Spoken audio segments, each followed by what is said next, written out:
Hola, muy buenas noches. Hoy en esta entrevista que vamos a tener con el tema de primera elección del Poder Judicial. Les enviamos un saludo, Norma, que nos acompaña el día de hoy, especialista en responsabilidad de servicios de servidores públicos y derecho administrativo. Les enviamos un fuerte saludo de parte de Jackie Huerta, que el día de hoy no nos puede acompañar. Y también está con nosotros el maestro amado Andrés Lozano Bautista e Itchel Sierra Vega, que me permito leer sus currículas.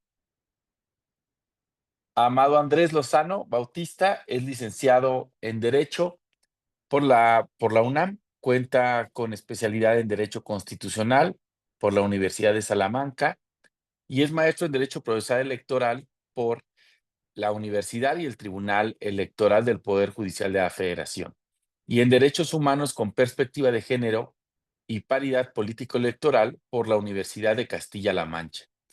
Ha sido litigante y asesor en la Consejería Jurídica de la Ciudad de México en 3 periodos.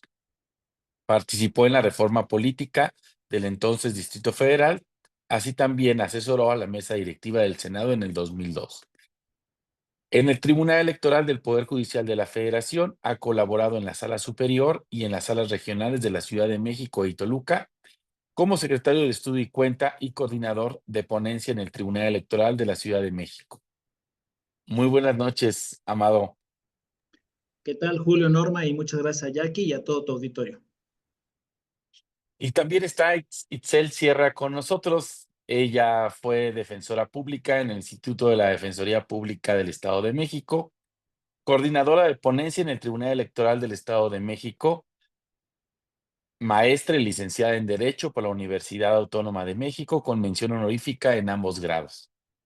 Conferencista y ponente en cursos de actualización en Derecho Electoral en diferentes en órganos administrativos y jurisdiccionales electorales del país, así como en diversas casas de la cultura jurídica de la Suprema Corte de Justicia de la Nación. Fue secretaria de Estudio y Cuenta por carrera judicial en las salas regionales de Toluca, Jalapa, y especializada del Tribunal Electoral del Poder Judicial de la Federación. Cuenta con 16 años de experiencia en materia electoral. Y ambos, Amado e Itzel, son hoy personas candidatas en esta elección judicial. Muy buenas noches, Itzel. Buenas noches, Julio, Norma y auditorio de Foro Jurídico. Gracias por la invitación al seminario. Buenas noches, Michelle. Amado, quisiéramos empezar esta plática con ustedes preguntándote en qué consiste esta primera elección del Poder Judicial de la Federación, es decir, nos han venido platicando acerca y se ha ido haciendo pública y se ha distribuido información sobre esta elección de jueces, pero que nos pudieras platicar en qué consiste esta elección que tenemos frente. Claro que sí, Julio, muchas gracias. Pues mira, va a sonar un poco trillado, pero todos lo hemos escuchado ya en medios, ahora que arrancaron las campañas. Es una experiencia inédita, prácticamente es un experimento el que se está llevando a cabo. Nunca en la historia de nuestro país se ha elegido a los juzgadores, siempre se habían mantenido como un cargo eminentemente técnico. Y bueno, ahora se da esta oportunidad. A muchos no les gusta, a otros sí les gusta, pero lo cierto es que representa un cambio fundamental en el sistema jurídico mexicano, ¿no? Los ciudadanos vamos a tener, porque también nosotros vamos a salir a las urnas, la oportunidad de elegir directamente a los jueces, a los magistrados, a los ministros de la Corte, ahora incluso al Tribunal de Disciplina Judicial.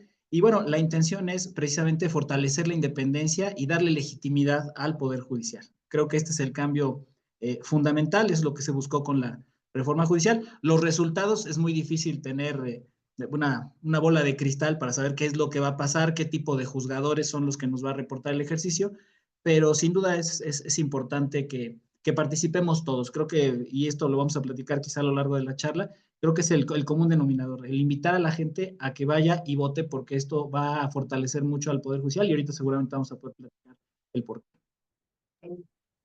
Muchas gracias, Amado. Hola, Ischel. Para ti, ¿qué tipo de cargos están sometidos a la elección y en qué materias? Claro que sí, Norma. Fíjate que es una pregunta muy recurrente. Ahora que pues la ciudadanía se ha ido empapando un poco más acerca de este proceso de elección de las personas juzgadoras del Poder Judicial Federal. Y justamente una de las interrogantes más comunes es qué cargos se van a renovar. Ahora, la ciudadanía está acostumbrada a que solamente había elegido a dos poderes, que es el poder legislativo y el poder ejecutivo. Presidencias municipales, gubernaturas, presidencia de la República, diputaciones, senadurías. Pero el Poder Judicial Federal, ¿qué órganos lo componen? ¿Quiénes lo integran? Pues bien, el Poder Judicial Federal se compone esencialmente por ministras y ministros de la Suprema Corte de Justicia de la Nación. Entonces ahí tenemos un primer cargo de elección. El segundo cargo de elección es el Tribunal de Disciplina Judicial.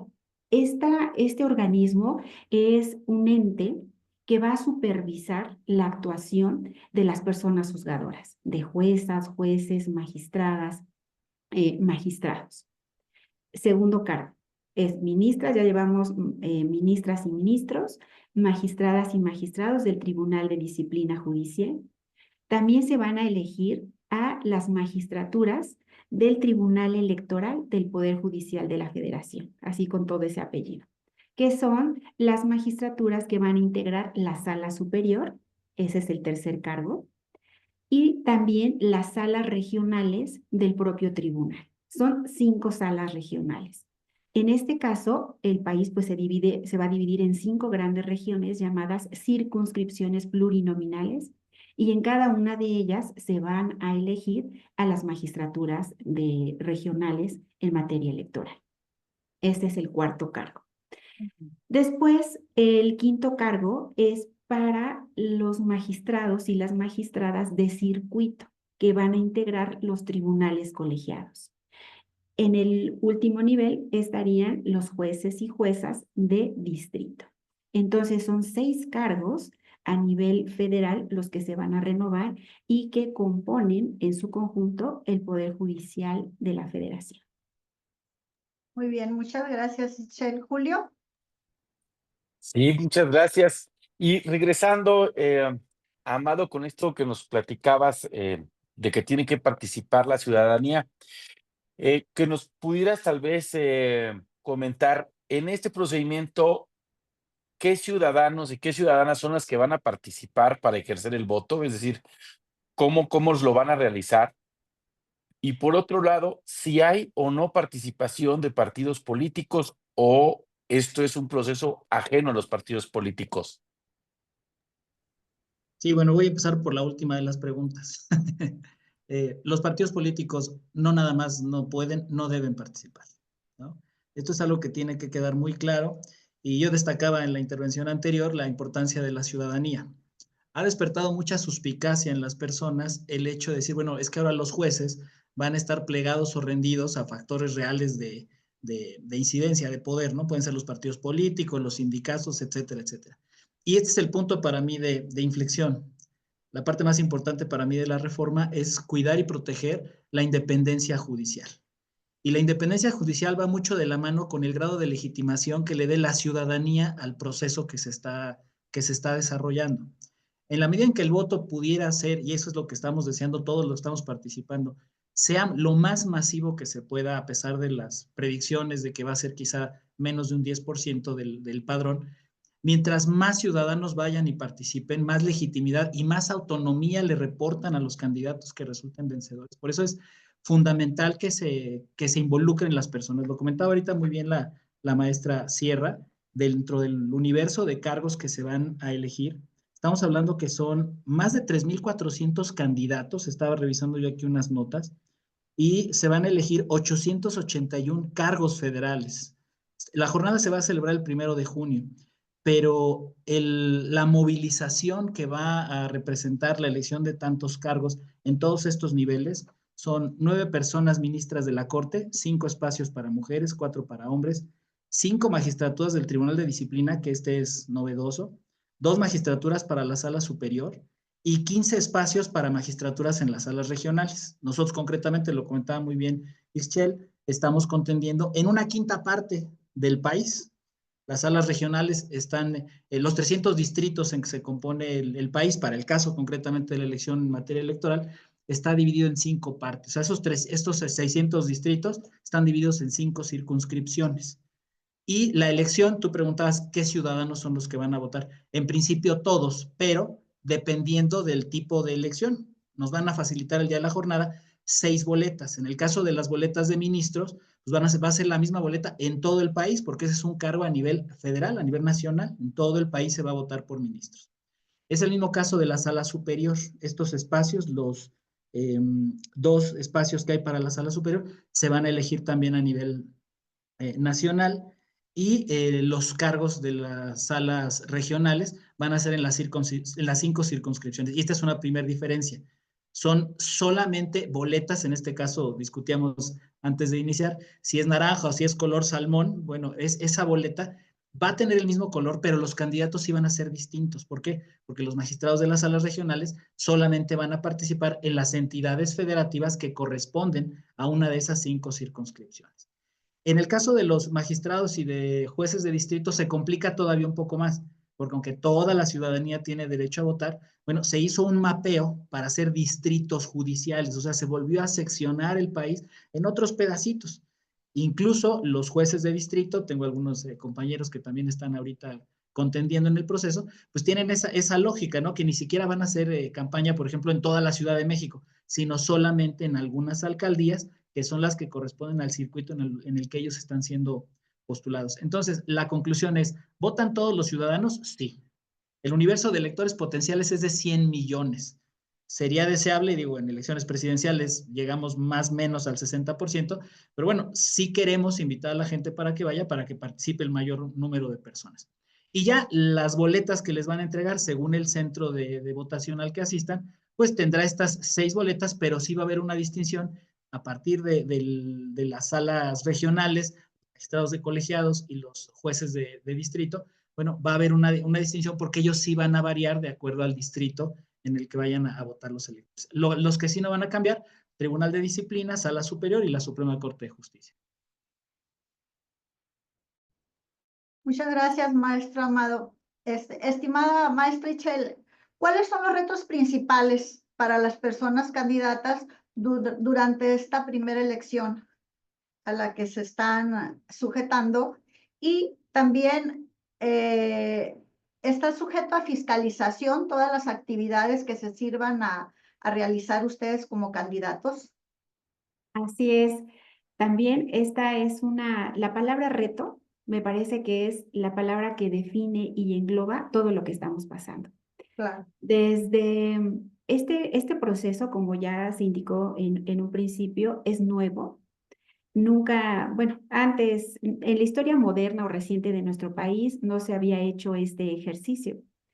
Y ahora nos vemos, las personas que estamos detrás de la candidatura, nos vemos en ciertas complejidades. Por ejemplo, la primera de ellas es la modalidad o el tipo de campaña que se va a hacer.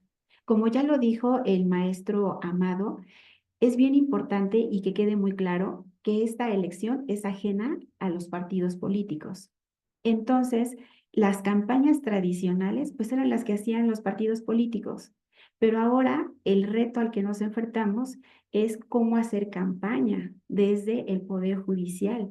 En una campaña tradicional puedes ofertar alguna clase de bienes, de acciones de gobierno que vas a hacer. Pero en el caso de las personas juzgadoras, pues que no va a ser una campaña como las que estamos acostumbrados a ver en televisión. ¿Por qué? Porque estamos hablando de las personas que el día de mañana van a juzgar sobre tu patrimonio, sobre tus derechos, sobre tu libertad, etcétera. Entonces, la campaña es distinta. Ahora, el Instituto Nacional Electoral solamente permite que se realice campaña bajo ciertos requisitos. Uno, solamente vamos a poder emplear papel biodegradable. No vamos a poder tener acceso a espectaculares, a pintas de barda, mucho menos a espacios en radio y televisión.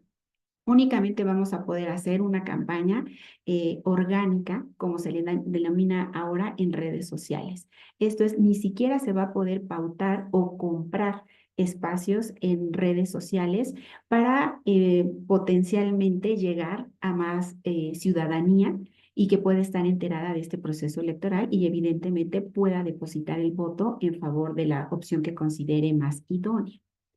Entonces, campaña distinta, muy limitados en cuanto a los mecanismos para poder acceder a la ciudadanía. También nos enfrentamos al reto de que en un 80 o 90% las personas que estamos contendiendo en esta elección pertenecemos al Poder Judicial o estamos trabajando en organismos de impartición de justicia. Entonces, ¿estás trabajando? Aparte, ¿a qué hora haces campaña? La materia electoral es una materia sumamente absorbente, sumamente demandante. Entonces, en materia electoral, todos los días y horas son hábiles para la resolución de los medios de impugnación que se presenten. Y también nos enfrentamos a la disyuntiva de pedir licencia, no pedir licencia, pero entonces ¿a qué hora haces la campaña? Y la campaña se tiene que realizar en sábados, domingos y en horas inhábiles. Otro reto también es que las personas juzgadoras estamos detrás de la realización de las sentencias. Estamos escribiendo, estamos vaciando ideas, pero jamás nos imaginamos que íbamos a empezar a realizar un TikTok o a realizar un en vivo o a otra mecánica que, por ejemplo, no soy muy grande de edad, pero mi generación pues no está tan volcada a las redes sociales.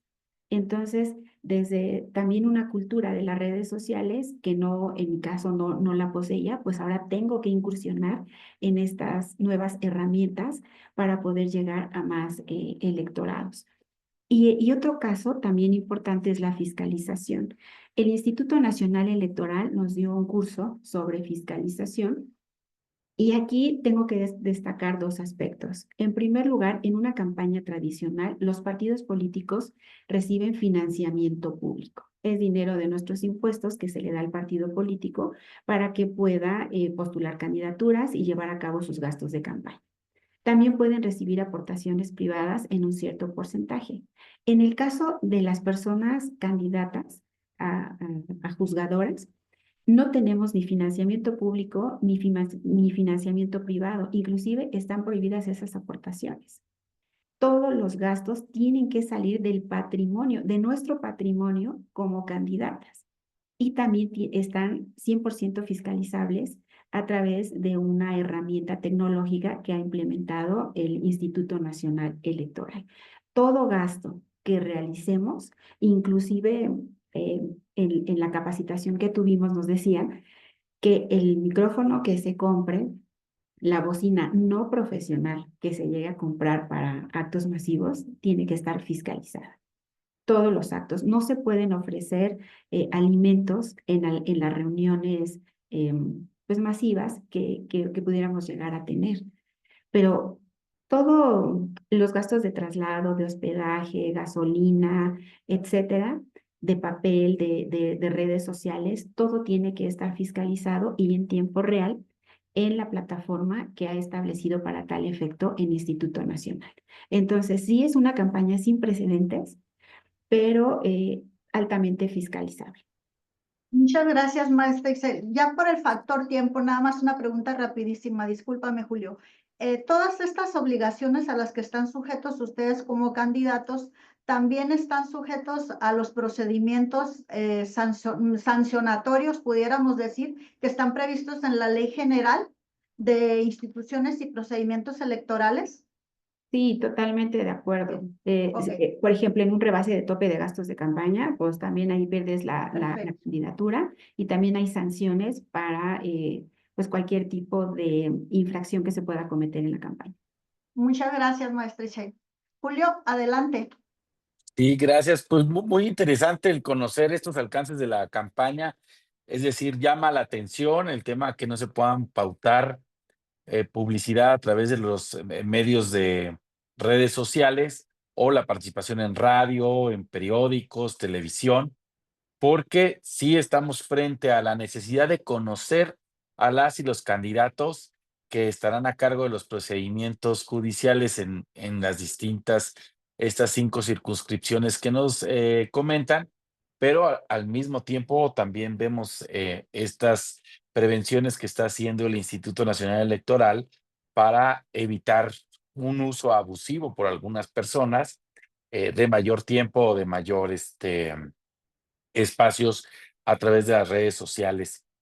Y quisiera yo preguntarte, Amado, en esta parte de la elección electoral que se está llevando a cabo con estas 5 circunscripciones, eh, los que están participando, decía Itzel, están haciendo campaña al mismo tiempo que están trabajando. ¿Cómo es que está funcionando el que funcionarias y funcionarios públicos estén desempeñando sus labores y al mismo tiempo haciendo campaña? ¿Nos podrías platicar más o menos cómo funciona esto? Si hay licencias, si no hay licencias, si tuvieron que renunciar o cómo es que está procesando el propio Poder Judicial estas candidaturas. Mira, Julio, el Poder Judicial, digamos que propiamente todavía no está gestionando esto, porque quisiera yo irme un par de pasos más atrás.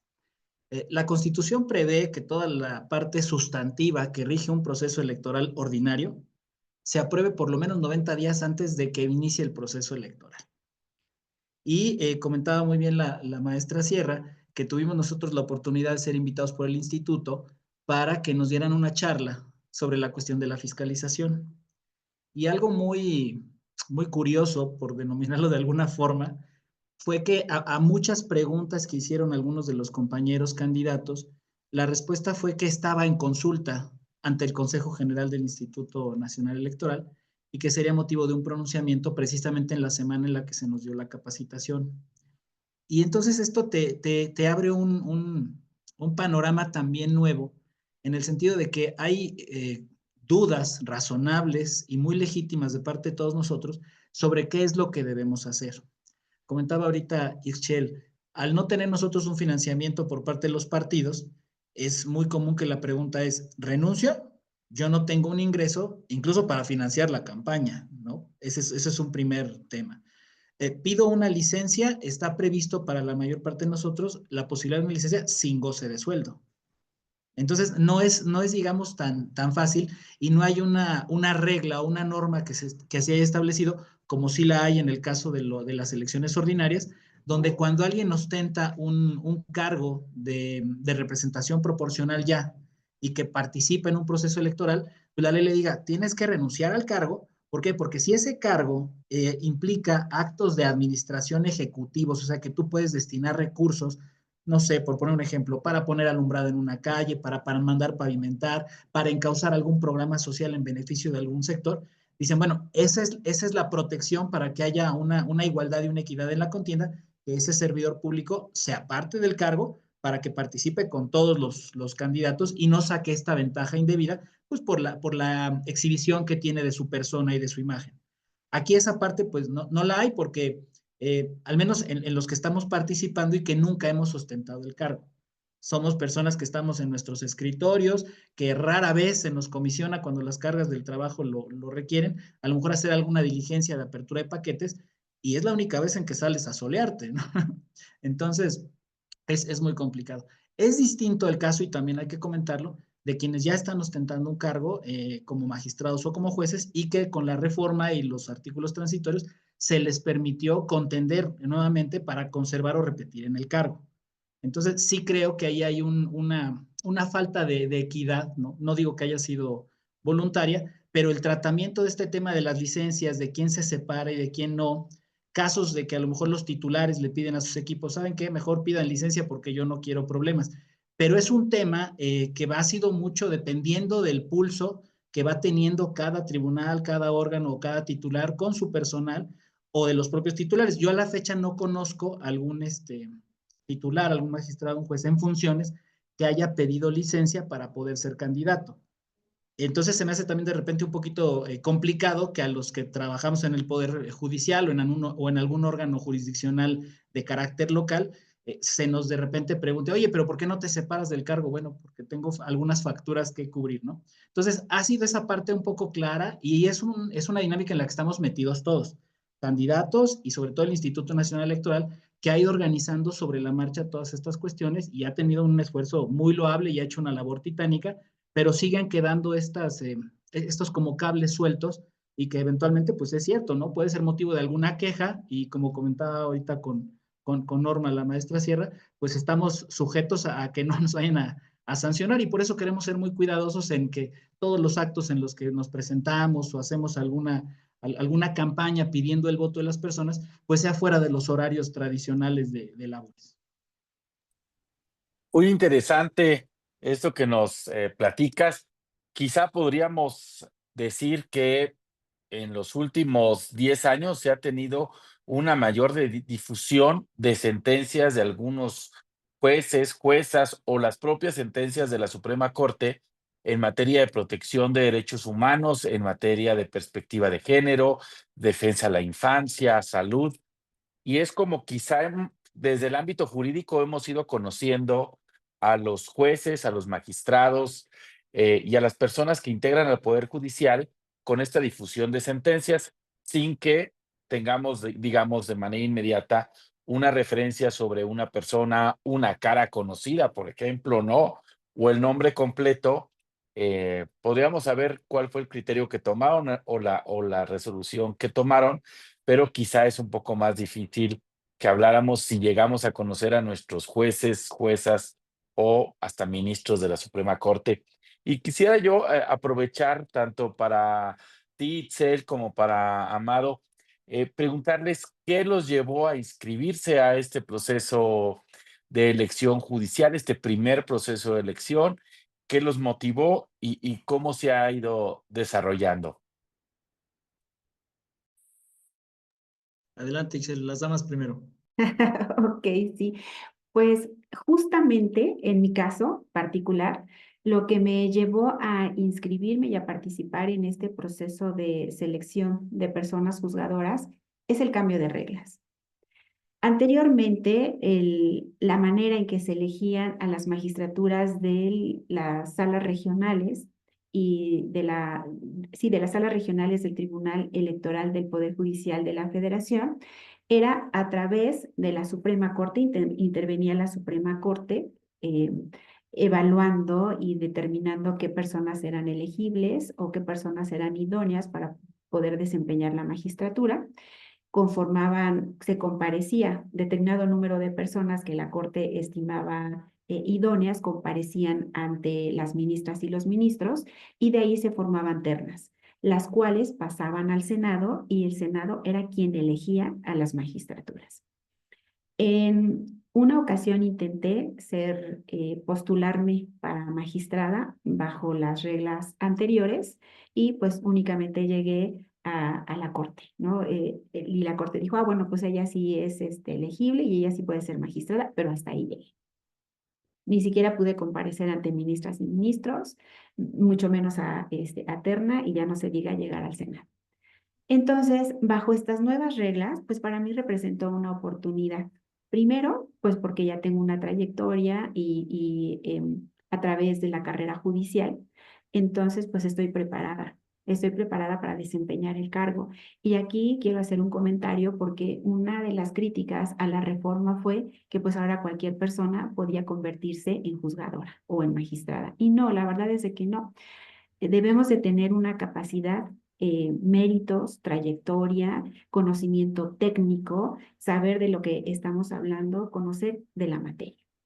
Y esa parte está cubierta. Entonces dije, a ver, yo tengo los conocimientos, tengo la trayectoria, la capacidad, me voy a postular. Y hablo por mí, estas reglas, en mi caso, jamás en la vida hubiera pensado que yo estuviera en la boleta electoral si hubiese sido con las reglas anteriores. con estas reglas sí se me dio la oportunidad de poder llegar y pues aquí estoy. Esa fue mi motivación para inscribirme.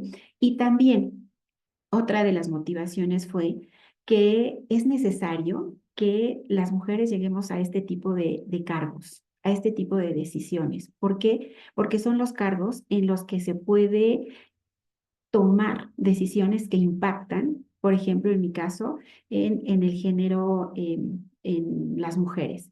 Para mí es importante también que haya una transformación entre la relación que tiene la ciudadanía y la justicia electoral.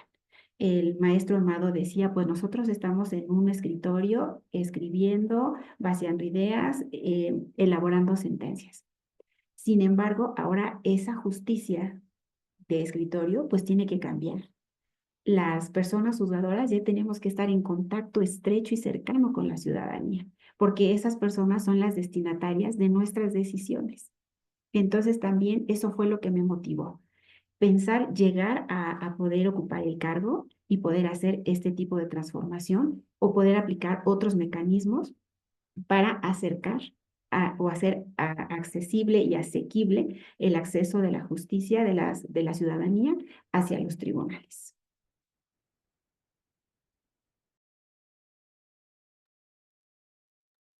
Maestro Amado, para si gustas continuar con la pregunta que hizo nuestro amigo Julio, para Sí, con claro. posterioridad hacerles un Bueno, plan. a ver, saber qué es lo que nos motiva para participar en este proceso, solamente por lo que hace este proceso es un poquito complicado, ¿no? Y sin intentar eh, abusar mucho del tiempo, me parece que son historias de vida, ¿no? Yo me considero un mexicano muy apasionado de mi país, soy una persona muy inconforme, soy curioso, soy respetuoso, pero soy directo, soy bastante conciliador, pero sobre todas las cosas quiero pensar que soy un buen amigo y si algo me inculcaron desde casa es el respeto a las personas, ¿no? El no burlarme de su inteligencia o el menospreciar la opinión de los demás. Bajo esa premisa y la educación desde casa, bueno, pues mi padre es abogado desde muy chico. Nosotros veíamos y admirábamos porque el papá resolvía problemas de otras personas y la gente le hacía caso. Entonces te vas haciendo tú una lógica en tu mente de que ser abogado es bueno y de que al abogado lo escuchan y de que el abogado puede sugerir cómo resolver conflictos, ¿no? Entonces, mi primer acercamiento, digamos, fue este tema de que cuando alguien es abogado tiene que ser una persona que no se enoje en el momento, que no sea visceral, que sea una persona contenida, que sea una persona que al final de cuentas lo que ofrezca no son más ingredientes para que la familia, los amigos, los clientes, ¿no? En el caso de mi padre que les decía yo que litigaba, ofrecer siempre soluciones. Entonces, se va haciendo una forma natural de ver los conflictos de la vida cotidiana para resolverlos. Y luego viene que pues, de muy chico mi papá me llevaba al tribunal a copiar los acuerdos y te vas familiarizando mucho con el lenguaje jurídico, te vas familiarizando con llegar y pedir un expediente, que te presten un bolígrafo y empezar a tomar un acuerdo, etcétera, etcétera. Y siempre desde chicos mi papá decía, bueno, yo me dedico a la materia familiar, me dedico a la materia civil, pero la constitucional es la materia de las materias, ¿no? Es el abogado más completo porque tiene un abanico de posibilidades mucho mayor, puede opinar en todas las materias, y entonces era como una especie de superpoder, ¿no? El abogado que maneja el constitucional tiene un superpoder, ¿no? Y bueno, nos invitaba a trabajar a mi hermano y a mí, y al final de la jornada laboral, pues nos pagaba, ¿no? En aquella época nos daba 20 pesos y uno decía, yo ya cumplí, yo fui a trabajar, yo ya soy abogado, yo tomé un acuerdo, yo ya le dije a mi papá que era lo que había salido en el boletín judicial y me gané mis 20 pesos para comprarme un dulce, luego me llevaban al parque de béisbol y entonces se va generando esta dinámica primero de, es bueno ser abogado y si trabajas te pagan. O sea, no puede ser que tú recibas algo a cambio de nada. Todo esto con el tiempo, pues finalmente nos fue seduciendo por el lado de ser abogados. Cuando tuve la oportunidad de elegir carrera, dije, derecho. Yo no pensaba en la judicatura, he de ser honesto y no buscar estas poses, ¿no? Donde veo a muchos compañeros, y además lo digo con mucho respeto, que sí dicen la justicia y siempre fueron mis ideales. No, acá fue un descubrimiento sobre la marcha. Mi maestro de la universidad me rechazó la tesis que yo quería escribir sobre garantías y me dijo, materia electoral. Y en esos años, recientemente, el Tribunal Electoral había pasado a formar parte del Poder Judicial. Estamos hablando de 1996. Y después llega la invitación a trabajar en el tribunal.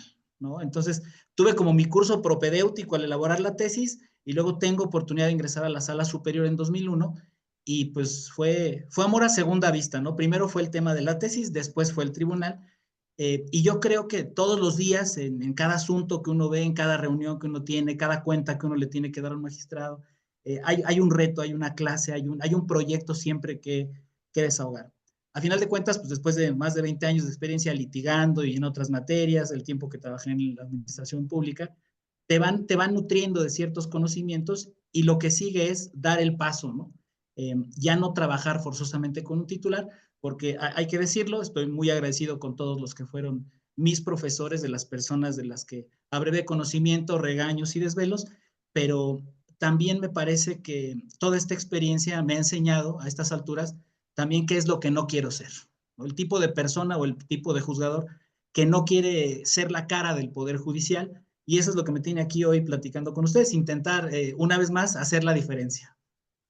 Claro, muchas gracias, maestro Amado. Y qué interesante el tema que desde tu infancia y los valores que traes familiares empezó el inicio de la idoneidad para lo que estás postulándote ahorita y creo que eso es un plus, es un extra para decir que eres una persona idónea y que obvio por algo estás de candidato porque pasaste por un proceso para llegar a estas boletas y la verdad, pues te felicito porque qué hermosa la historia que platicas y sobre todo de valores y que va acompañado con el derecho.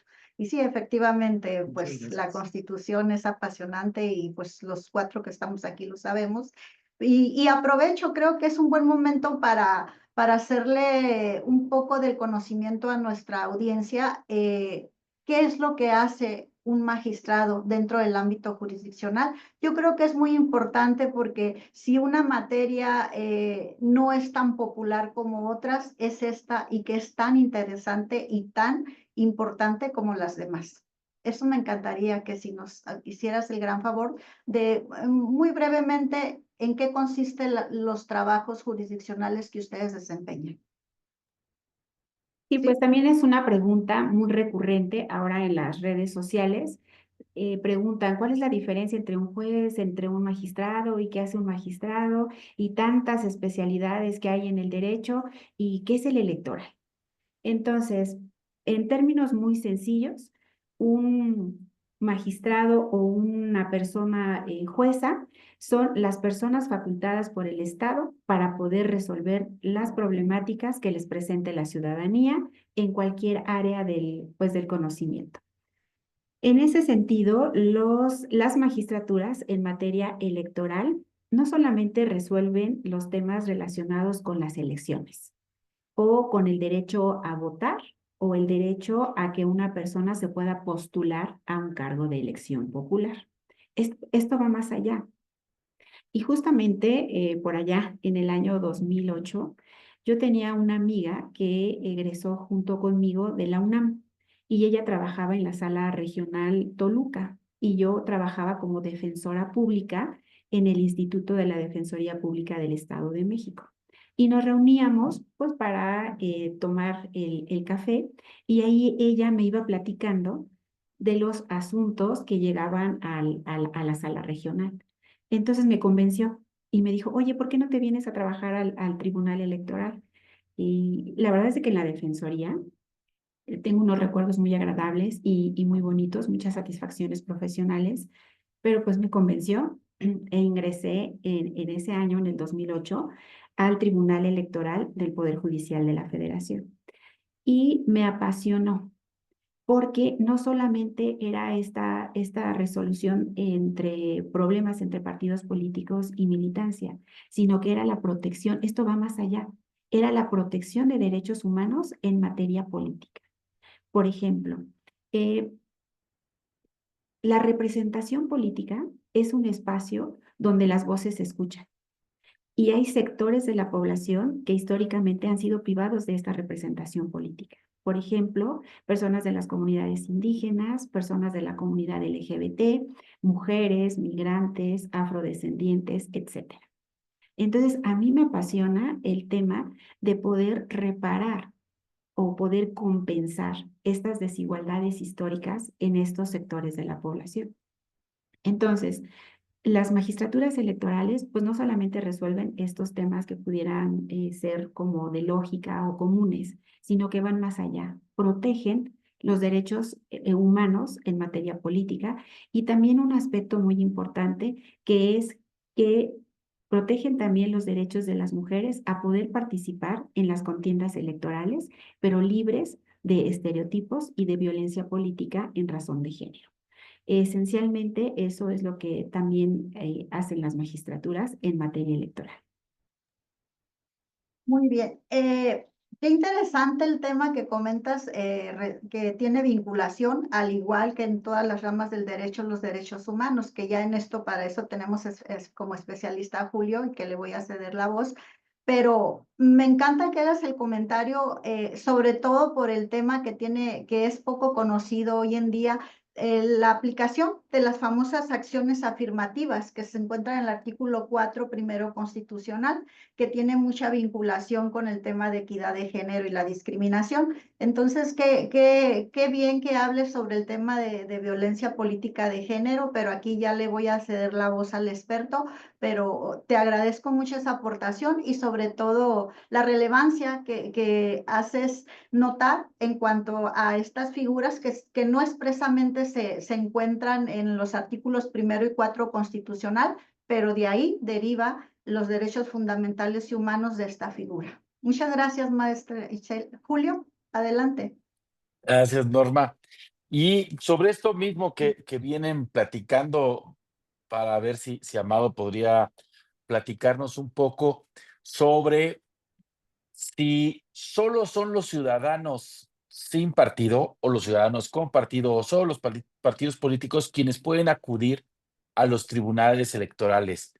Es decir, ¿qué tipo de casos son los que empiezan a darse dentro de estos procedimientos y cómo un ciudadano que quizá no está afiliado o vinculado con ningún partido político podría llegar al tribunal a solicitar la protección de derechos, o si yo no estuviera de acuerdo con algún candidato o alguna propuesta, si puedo acudir en lo individual o si se necesita esta cobertura que tiene que ver con la afiliación hacia algún partido político en específico? Sí, Julio, fíjate que la pregunta está bien interesante y aquí sí nos podemos aventar días completos. Yo creo que muchas veces culpa también de las propias autoridades el no compartir y bajar el nivel a lo mejor del discurso para que se entienda en principio el contenido de lo que hace el Instituto Nacional Electoral y lo que hace el Tribunal Electoral. Yo en no pocas ocasiones me ha tocado conversar con amigos, con conocidos, incluso familiares, incluso gente que también ejerce la abogacía en alguna de sus materias. Decir, bueno, en el tribunal, pues cuando voy a ir a que me des mi credencial para votar. Entonces se tiene esta idea de que hay una especie de ente, ¿no? Que no está muy claro ni muy definido, que da credenciales para votar. Y parecería que la materia electoral solamente es eso. He recibido comentarios también de abogados que dicen, bueno, pues es que la materia electoral es un derecho de ocasión, solo cuando hay procesos electorales. Y lo cierto es que como en la Constitución no tenemos un catálogo acabado de derechos político-electorales, y eso es lo bonito de esta materia, que inicia con este diseño de crear una sala superior, un tribunal electoral, para empezar a ventilar casos que tienen que ver con la materia político-electoral y que no iban a ser tutelables a través del juicio de garantías, a través del juicio de amparo. Y entonces tenemos los básicos que son el de votar y ser votado. Tu primer contacto como ciudadano con la materia electoral es cuando te dan tu credencial para votar. Tristemente, quizá no siempre la sacas o solicitas su obtención para emitir tu sufragio. ¿Por qué? Porque además, a través de un convenio con la Secretaría de Gobernación, se ha convertido en nuestro documento de identidad a nivel nacional para todos nuestros trámites. Entonces, más allá de la utilidad que tiene la materia electoral para lo que fue creada la credencial, los ciudadanos la utilizan para cobrar sus cheques, para identificarse en el Instituto Mexicano del Seguro Social y etcétera, etcétera, ¿no? En los bancos también. Entonces, este es el primer contacto. Después, cuando la gente aspira a lo mejor a algún cargo popular, quizá no propiamente postulado por un partido, pero tenemos figuras en toda la República Mexicana que tienen que ver con mecanismos de democracia directa y de representación vecinal. A veces hasta son cargos que no son remunerados y en los que no intervienen los partidos políticos, por definición de la ley, pero que también te lleva a ti como jefe de manzana o de colonia a ir a registrarte y acreditar que tienes una forma honesta de vivir, que tienes tu credencial para votar, que estás domiciliado en esa zona. Entonces, ahí hay otro punto de contacto, ¿sí? Evidentemente el tradicional, bueno, pues es el derecho a que tú formes parte de un partido político. Tú puedes demandar ante el tribunal el que un partido no acepte tu solicitud de afiliación o de que te expulse. Pero eso no estaba inicialmente contemplado en estas reformas. Era votar, ser votado y crear partidos políticos. Y con el tiempo se ha ido ampliando este catálogo al punto en el que ahora tenemos juicios, por ejemplo, donde los ciudadanos demandan el que no se les tome en cuenta para integrar a las autoridades de los propios partidos políticos. Si, oye, yo también quiero ser dirigente partidista, tengo 5, 10, 15, 20 años de militancia y no me dejan participar, o cuando quiero participar me hacen trampa, ¿no? Entonces, también me parece a mí un punto muy coyuntural en el año 2002, cuando el tribunal decide, ¿no?, cambiar su línea jurisprudencial y decir, oye, también los partidos políticos pueden ser autoridades para efectos de violación a los derechos políticos electorales. Entonces empieza a abrirse este abanico y después vienen los casos de fiscalización. Te digo, es muy vasto, pero el contacto no es solamente la credencial para votar. Pueden ser conflictos, y lo comentaba muy bien la maestra Ishel, donde se demanda precisamente el hacer efectiva una acción afirmativa. Hace todavía 15 o 20 años, la acción afirmativa era la de género, porque la paridad no existía y era una sugerencia de 50-40 o de 60-40 a la hora de integrar los órganos electorales. Cuando se da la paridad y se acaba la acción afirmativa graciosa para el caso de las mujeres, vienen las siguientes acciones afirmativas para integrantes de la comunidad LGBTIQ+, para los indígenas, para los jóvenes, para incluso personas de la tercera edad, ¿no? Entonces, me parece que sí se ha ido enriqueciendo mucho la materia y evidenciando que no es útil nada más para contar votos y para preservar resultados válidos de elecciones. Ha ido tomando carta de naturalización en otros ámbitos. Tú me decías, solamente un ciudadano que esté afiliado a algún partido. No forzosamente, incluso en materia de sanciones, tenemos que ser muy responsables como ciudadanos porque somos sujetos de sanción, los notarios públicos, los partidos, los candidatos independientes, cualquier ciudadano que violente las normas en materia electoral puede ser sujeto de un procedimiento administrativo, ¿no? En el caso ahora de la violencia política en razón de género, incluso ya funcionarios en desempeño del cargo pueden ser denunciados por estas conductas y pueden ser sancionados, y hay efectos restitutorios para las ofendidas. Entonces, eso es lo bonito, ¿no? Que se ha construido en 20 años un catálogo donde cada vez se han ido potenciando más esta defensa a los derechos, se ha abierto el abanico y a través de un mismo medio de impugnación, que es el juicio ciudadano, ¿no? Entonces, me parece que no es privativo de ninguna materia, digo, de ningún sector o de ningún segmento, sino que todos tarde o temprano nos podemos ver imbuidos en un conflicto de carácter político electoral, y es muy importante que se tenga un tribunal precisamente donde pueda darse cauce legal a todos estos reclamos, que además son muy legítimos y muchos son históricos. Muy bien, muchas gracias. Maestra Ishel, ¿qué opinas? Platícanos de los observadores ciudadanos que van a estar en el proceso electoral y cuál es la importancia, y más para ustedes como candidatos, el que estén participando este tipo de figuras. Sí, realmente es muy importante, Norma, porque es un proceso inédito, es un proceso nuevo donde los ojos no solamente domésticos, sino del exterior, de otras latitudes del mundo, puedan estar observando cómo se va desarrollando esta jornada electoral, las campañas para la elección de personas juzgadoras. Siempre es importante que estén al pendiente otras personas que solamente su intervención se acote al tema de observar cómo se va a desarrollar este procedimiento. Considero que es un buen elemento el que personas observadoras puedan realizar algún tipo de testimonio respecto de este proceso electoral, porque siempre las opiniones, los comentarios que realicen este tipo de personas pueden contribuir al mejoramiento del siguiente proceso electoral.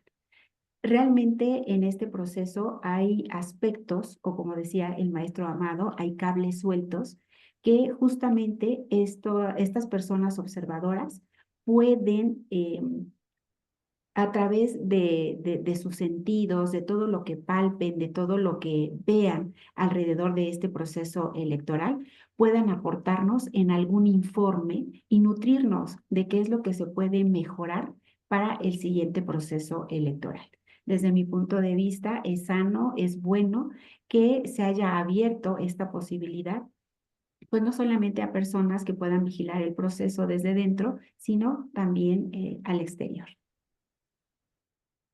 Así es correcto. Pues incluso pudiéramos decir también que es una garantía, es una protección a los derechos fundamentales de ustedes como candidatos y de nosotros como ciudadanos. Entonces sí que tienen un peso muy importante y sobre todo que estamos ante un cambio sin precedentes en materia electoral, ¿verdad? Entonces, gracias, Itzel. Y Julio, adelante. Gracias. Y bueno, ¿qué podrían decirnos, Itzel, Amado, como ciudadanos, cómo podríamos conocer nosotros a las personas candidatas que van a este proceso electoral? Es decir, ¿qué recomendaciones nos podrían dar para poder identificar a qué circunscripción es la que nos toca, por ejemplo, qué cargos se van a elegir y sobre todo cómo ir conociendo a las personas que están contendiendo en este procedimiento? No sé si podrían darnos punto de vista. Sí, mira, Julio, yo creo que evidentemente con las limitaciones del proceso y que no somos personas cuya labor sea de notoriedad, ¿no? No va nuestra cara a un lado de un proyecto de sentencia que nosotros hayamos propuesto. Pero es una labor conjunta. El Instituto Nacional Electoral ha habilitado un micrositio que le llama Conóceles, donde están las fichas curriculares de todos los candidatos que estamos participando en este proceso. Y lo tiene perfectamente bien delimitado por cargo, por nivel, por entidad, por distrito judicial.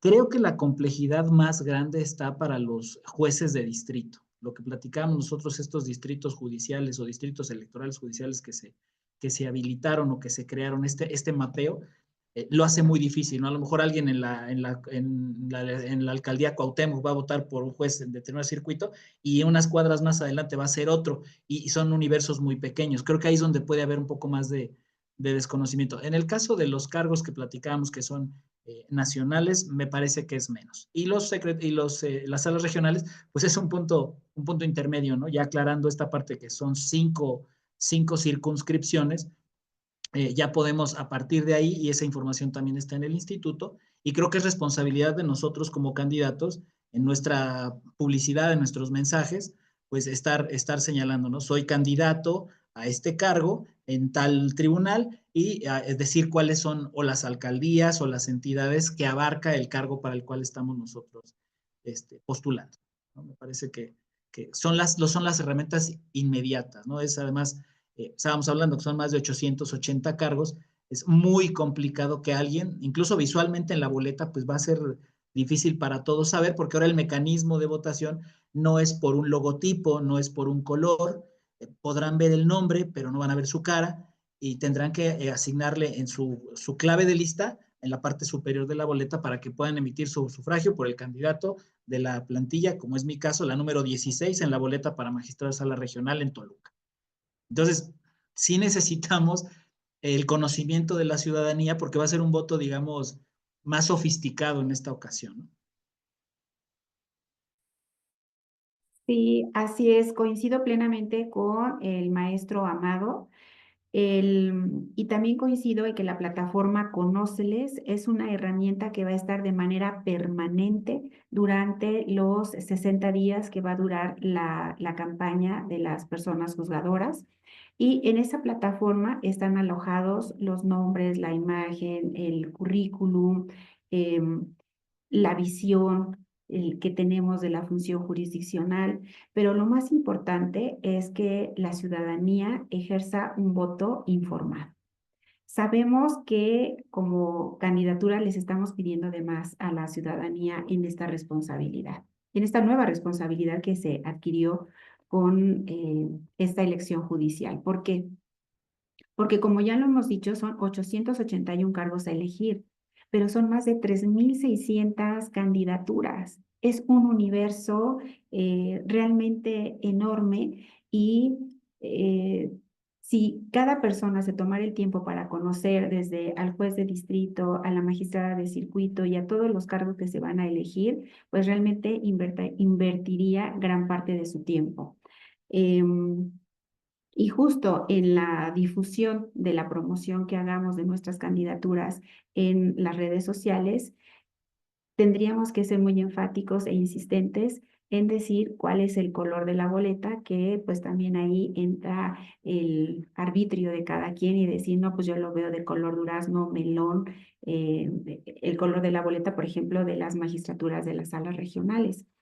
Y el territorio, o sea, el territorio también es otro aspecto que juega en contra, que es un reto y un obstáculo a superar para las candidaturas, porque no hay problema con las candidaturas a nivel nacional, pero entre más abajo del escalafón del Poder Judicial se va, más complejo se vuelve el asunto, porque una persona va a poder votar para estos 6 cargos a nivel federal, pero si a eso le sumamos el ingrediente de que también se van a renovar en 19 entidades federativas sus poderes judiciales locales, van a tener otras 3 o 4 boletas más. Entonces, cada persona va a tener en sus manos entre 9 y 10 boletas electorales. Y con los colores y aparte con las especialidades de cada uno de los cargos de elección.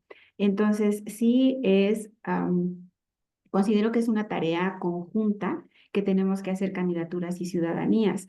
Y también aquí quiero traer y poner sobre la mesa el tema de la publicidad o la difusión o promoción que están haciendo los poderes del Estado para la elección. Sabemos que el Instituto Nacional Electoral ha determinado que, por ejemplo, las titularidades de los poderes no pueden hacer promoción de esta elección. Hasta donde tengo entendido y por las noticias que he visto, esta determinación se va a impugnar y finalmente va a caer en manos del tribunal determinar si estos poderes del Estado pueden hacer o no difusión, solamente difusión para, pues sí, informar a la ciudadanía y que vote el día 1 de junio. Entonces es todo un reto el poder pues que la ciudadanía nos pueda conocer a todas las candidaturas. Y por eso agradecemos espacios como este. Gracias. Muy bien. Coincido con ustedes en el tema del sistema de Conóceles. Qué importante que toda la sociedad esté familiarizado con este sistema que tú a bien sacar el INE, porque considero que previamente a acudir a las votaciones, es un buen método para los efectos de simplificar tiempos y conocerlos a ustedes como candidatos, porque finalmente, de hecho, ha sido muy comentado en los medios que este método del sistema, el sistema Conóceles, ni siquiera cuando han sido elecciones de las cotidianas, las naturales de políticos, ha habido tanta disponibilidad de ustedes como candidatos para darse el tiempo de esos currículos tan enormes, tan abundantes, de subirlos con el afán obvio de acreditar ustedes su idoneidad. Entonces considero que este sistema es excelente para los efectos de simplificar tiempos en estas elecciones. Adelante, Julio. Pues antes que nada, felicitarlos por estar participando en esta elección. Sin duda hemos coincidido en que sí es un reto el acercarse a la ciudadanía en condiciones completamente diferentes a las que estamos acostumbrados en una elección ordinaria. Y sobre todo esta complejidad para poder identificar a cada una de las personas al cargo que van, a la jurisdicción que van, a la circunscripción que van, que nos va a obligar como ciudadanas y como ciudadanos a mantenernos informados a través de esta plataforma para conocer en nuestras alcaldías, en nuestros municipios y en nuestros estados a quienes debiéramos nosotros de elegir el 1 de junio. Yo les pediría si quisieran darnos un último mensaje antes de despedirnos, por favor. Ixchel, adelante, adelante. Gracias. Solamente agradecer a Foro Jurídico este espacio que nos dieron y también hacer un llamado a la ciudadanía para que acceda a esta plataforma Conóceles y también nos puedan seguir en nuestras redes sociales, que ejerzan con responsabilidad y también con información su voto es transformador, su voto es muy importante en esta nueva responsabilidad y nos vemos el 1 de junio.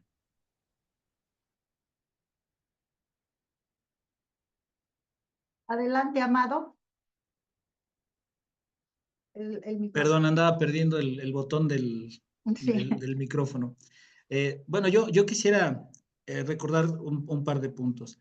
El primero, para agregarle todavía un ingrediente más a toda esta elección, recordarle a todas las personas que no va a haber una urna para cada tipo de cargo que se va a elegir. Y esto es muy importante. Va a ser una sola urna, va a ser una urna grande, donde se van a ingresar las 6 boletas que se le van a entregar a los electores, al menos en el ámbito federal. No se va a escrutar en ese momento, sino que se va a trasladar a la autoridad desde el centro de recepción de votación para que se haga posteriormente el escrutinio y el cómputo. Esto puede variar entre 10 a 13 días, según recuerdo está previsto en la reforma. Entonces, la labor de los observadores electorales, como bien comentaban Norma y Chel, es muy importante porque en realidad son los únicos ojos que tenemos nosotros como candidatos para confiar en la legalidad de todo el proceso. Son muchos días en los que el paquete tendrá que estar bien resguardado, bien conducido y que se hagan el recuento con el resultado que sea y que se haga bien. Y el segundo punto que yo quería comentar es insistir en el perfil del juzgador. Me parece que la ciudadanía debe revisar las currículas de todos nosotros y exigir un tipo de juzgador que sea honesto, que tenga principios claros, que estén enraizados desde su casa, que no intentemos dar una versión de nosotros que no existe, ser genuinos, que en realidad lo traigamos en el ADN, ¿no? Que tengan un profundo conocimiento jurídico y experiencia en la materia en la cual se están postulando. También creo que es muy importante que se tenga una madurez ética, una empatía social suficiente, la capacidad de escuchar la verdad ajena, de escuchar a las partes que están en conflicto y alguien que comprenda la ley, pero también la realidad de nuestro país, que no actúe por intereses, sino que lo haga por principios y que esté dispuesto a dar razones y no solamente emitir sentencias y que no olvide que detrás de cada conflicto hay personas, ¿no? Personas que no hayan tenido pues también conflictos o sanciones en materia de inhabilitación, o sea, que sí se revise en realidad el historial que traemos de responsabilidad administrativa, creo que es muy importante. Norma, tú que eres especialista en este tema, creo que es muy importante que haya una memoria también de nuestro trabajo profesional, de toda nuestra carrera, ¿no? Agradecer también a Foro Jurídico la invitación y bueno, me veo obligado también a hacer un llamado a que voten por su servidor, Amado Lozano. Soy el número 12 en la boleta naranja para la Sala Regional Toluca y que comprende los estados de Colima, Michoacán, Estado de México y Querétaro.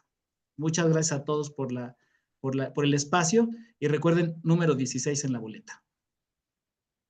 Bien, pues les agradezco la oportunidad que nos dan de que nuestra audiencia de Foro Jurídico los conozca, vean el perfil de ustedes, la idoneidad, pero principalmente que conozcan las funciones jurisdiccionales tan importantes que tiene el Tribunal Electoral y sobre todo que sepan que no necesariamente tienes que estar adscrito a un partido político para ejercer los derechos, que hay diversos, como lo comentábamos, a los que pueden acudir como a esta instancia previo a votar la definitividad de los asuntos según sean los casos. Entonces, muchas gracias y mucha suerte para los dos. Julio, adelante. Agradeciéndoles mucho el habernos acompañado el día de hoy. Tuvimos mayor conocimiento sobre qué representa esta elección judicial, esta claridad, este último dato que nos hace favor, Amado, de compartir, que es muy interesante. Habrá una sola urna en la cual se colocarán todas las boletas. Es decir, creo que semana a semana iremos teniendo mayor información y nos tendremos que ir acercando a este proceso judicial y deseándoles todo el mayor de los éxitos durante esta primera elección judicial, esperando les vaya muy bien. Muy buenas noches. Buenas Muchas gracias a noches, los muchas dos. Hasta gracias. luego. Que estén bien. Buenas Éxitos. noches. Hasta luego.